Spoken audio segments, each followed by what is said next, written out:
The moment I opened my bedroom door, I forgot how to breathe.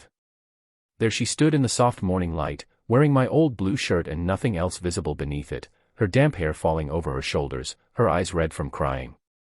But what stopped me wasn't what she was wearing. It was the look on her face, the look of someone who had finally run out of places to hide. 3 hours earlier, I had believed my life was finally beginning to heal. Now, standing in that doorway, I realized it was about to change forever. Her name was Emily Carter, and she had been my closest friend for almost 4 years. We had met during the worst season of my life, when my father had died unexpectedly and left behind a mountain of unpaid bills, a silent house, and a son who had no idea how to keep moving. Emily had never tried to fix me. She simply stayed. She brought groceries when my refrigerator was empty, sat beside me when grief became too heavy, and reminded me that surviving a bad chapter didn't mean the whole story was ruined. I had secretly loved her for a long time, but I had buried those feelings because she was dating someone else, and because I was terrified that telling her the truth would destroy the friendship that had saved me. If stories about second chances mean something to you, please take a moment to like this video, share it with someone who believes people can find their way back from painful chapters, leave a comment, and subscribe to Kindness Studio. Sometimes one small act of kindness becomes the beginning of an entirely different life. That night, Emily called me after midnight. Her voice was barely recognizable. She said she needed somewhere safe to stay and asked if she could come over. I didn't ask questions. I unlocked the door and waited. 20 minutes later, she appeared on my porch carrying a small suitcase. Her face was pale, and one sleeve of her coat was torn. I knew immediately that something terrible had happened, but she wouldn't tell me. I gave her the bedroom, took the couch for myself, and left a clean towel outside the bathroom. I told her she didn't owe me an explanation until she was ready. Sometime before sunrise, I woke up to the sound of rain hitting the windows. I walked toward the kitchen and saw that Emily wasn't in the bedroom anymore. Then I noticed my blue shirt missing from the laundry chair.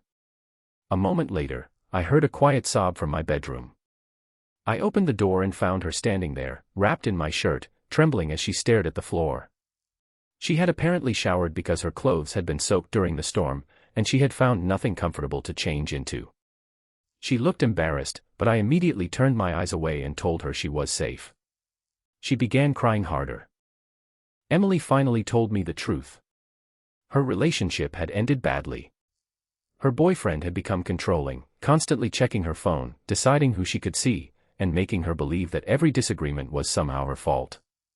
The previous night, when she finally tried to leave, he had grabbed her wrist and blocked the door. She had managed to escape and called the only person she trusted completely. Me. I wanted to tell her that I had loved her for years. Instead, I told her she could stay as long as she needed. There would be no pressure, no questions, and no expectations. For the first time that morning, she looked at me and smiled through her tears. The next few weeks were quiet. Emily slowly rebuilt herself inside the safety of my small apartment. She started sleeping through the night. She began eating breakfast again. She found a new job at a local design studio and spent evenings sitting by the window with a cup of tea. I learned that healing rarely happens dramatically.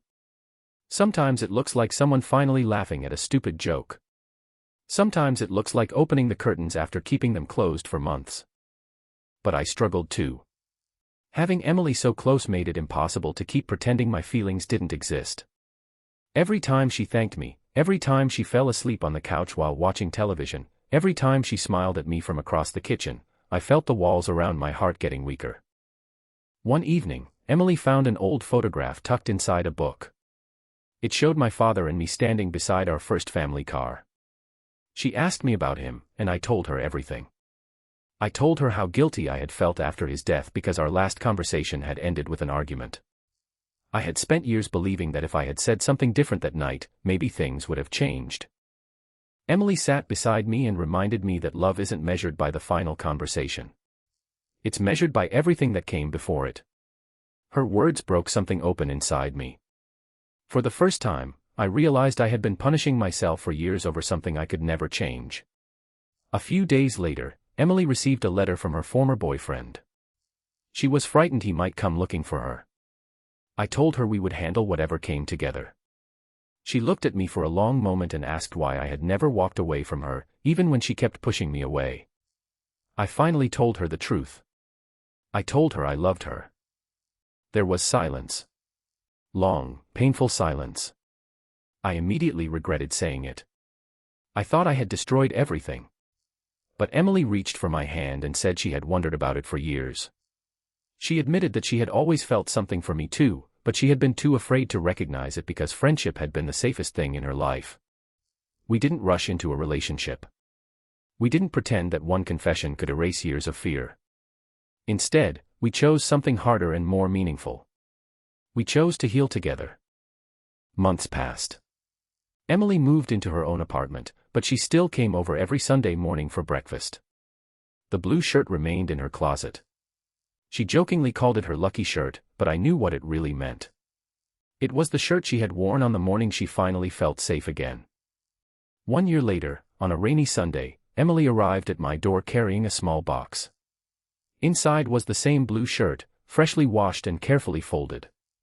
She handed it to me with tears in her eyes and told me she didn't need it anymore. Not because she had forgotten that night, but because she no longer needed a piece of clothing to remind her that she was safe. She had finally learned that safety was something she carried inside herself. Then she told me she wanted to spend the rest of her life making new memories with me. If this story touched your heart, please like the video, share it with someone who needs a reminder that painful beginnings can lead to beautiful endings, and subscribe to Kindness Studio. Your support helps these stories reach people who may need hope when they feel completely alone. And before the story ends, I have one special request: comment, "Second chances are real," if you believe that sometimes the person who helps us survive our darkest night becomes the person who walks beside us into the light. I used to think love arrived with grand gestures, perfect timing, and fearless hearts. Emily taught me something different. Sometimes love arrives exhausted, carrying a suitcase, frightened and broken. Sometimes it looks like a borrowed shirt and a quiet room. Sometimes the greatest thing you can give another person isn't a promise or an answer. It's simply a safe place to breathe until they remember who they are. And sometimes, when two wounded people stop trying to save each other and simply choose to stand together, they discover that the life they thought was over was actually waiting to begin.